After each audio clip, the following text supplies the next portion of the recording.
May tanim, laging may aanihin. Puno na sa likod. Ayan. Kabila.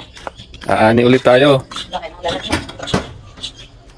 Maraming patola at marami ring dragon fruit. Ayan. Aani ng patola at dragon fruit at iba pang mga gulay. Unahin ang dragon fruit. Ayan o. Anihin na natin yan. Para sigurado na. Dami langgam. Kati pa naman yan. Yan. May gwardiya pala yan. May gwardiya. Yun. Ay, dami ano. Ganda.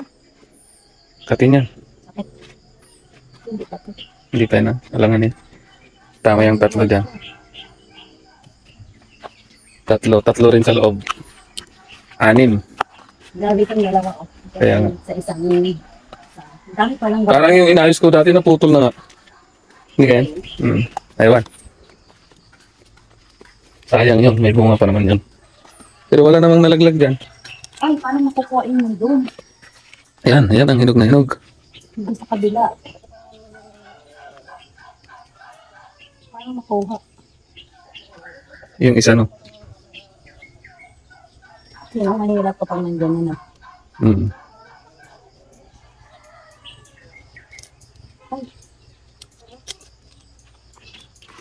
Ay, 4. Galing. paano yun? Dami pa naman yan. Yan.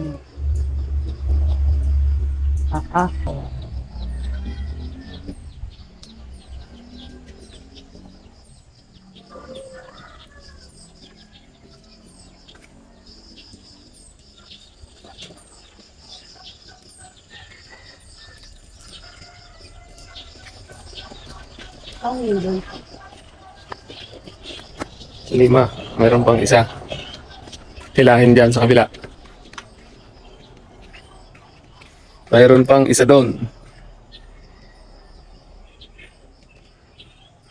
Yan. Abot naman pala yun.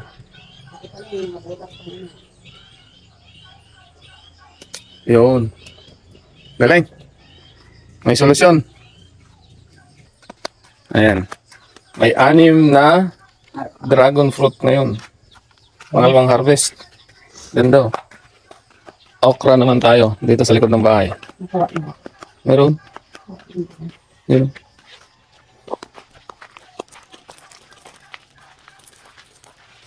Yan. Talong.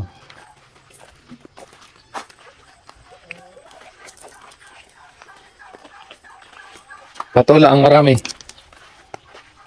Patola. Yan, kunin mo na yan. Pwede na yan. Patola, patola. Maraming patola. Yan o, sayang eh. Hindi nakuha. Yan. Ito o yung sabi ko yung laki. Kaya nga. Yan din. Ganda niyan eh. Ito o, ito. Sa kalamansi. Ano, nagbalak to. Ito o.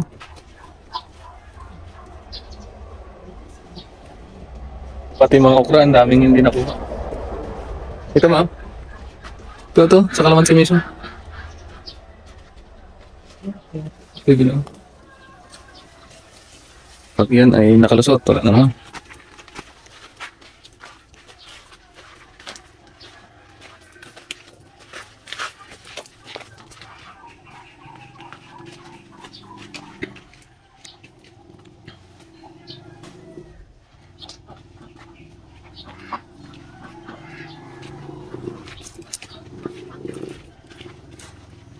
Yun.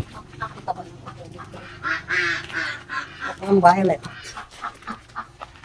Ayan o. Kataas na eh. Tangkad. Taas niya naman, ang taas niya. Kaya nga, Isang gabi sana yun din sa likod. katangkad eh.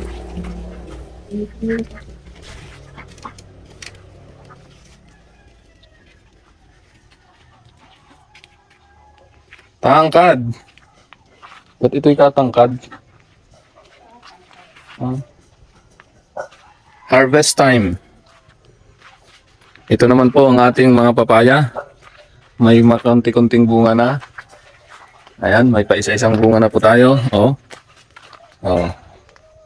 Itong mga Red Lady na mga papaya. Dito po, marami-rami na ito. Oh. Ganda na. Oh. Ito po yung ating tinalbusan dati. Kaya nagkasanga-sanga na. Ang maganda sa kanya ngayon, marami siyang bubungahan. Yun ang magandang effect. Pag talbusan mo ang papaya bago maglaki. Kaya ang dami niyang sanga. Daming bunga. Ang ganda. Kaya magtanim lang ng magtanim para mayroong aanihin. Pag wala kang tanim, bili ka lang ng bili. Hindi katulad dito.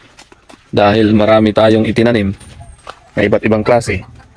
Marami rin tayong aanihin araw-araw. Araw-araw po tayong may inaaning patola. May kap.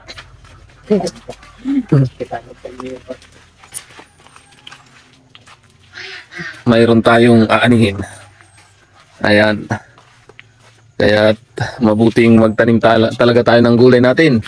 At mga prutas sa ating bakuran. Katulad dito sa aming bakuran, ang mga papaya ay malalaki na. Ang okra ay tuloy-tuloy na ang bunga, pati mga kamatis, talong ay talagang napapakinabangan na natin. Kaya talagang ito ang isa sa maganda nating nagawa dito sa ating bakuran dahil marami tayong napapakinabangan sa simpleng ating ginawa. Nagtanim lamang tayo ng simpleng pananim. Pero ang effect nito sa atin ay tunay na napakaganda na.